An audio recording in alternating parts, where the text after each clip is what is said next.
这种视频是怎么拍的呢？现在我来教大家这种视频是怎么拍的呢？首先把这个鸡架调好，调好之后就不用动它了。好，我们开始切立刀。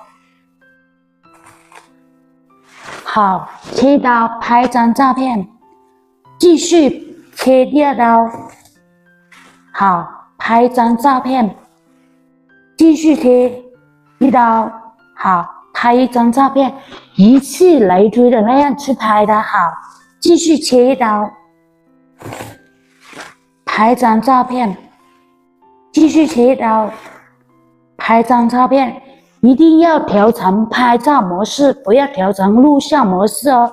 好，继续切一刀，拍一张照片，继续切一刀，拍一张照片，以此类推的那样去拍它。好，拍一张照片，继续切一刀，拍一张照片，继续切一刀，拍一张照片。好，切完之后，接下来看剪辑吧。接下来开始剪辑，点开创作，把我们拍好的图片按顺序导进来，点高清添加。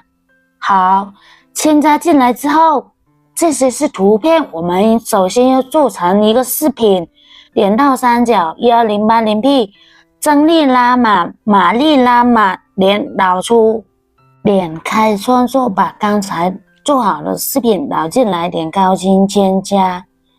首先关闭原生，滑动的叫视频条，竖下来叫分线，上面叫工具栏。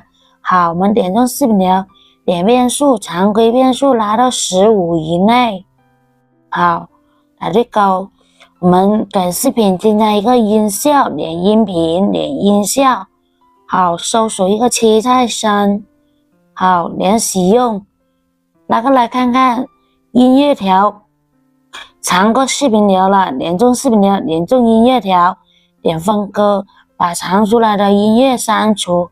好，我们的视频就做好了。点到三角 1080p， 增力拉满，马力拉满，高清导出，一起看成品吧。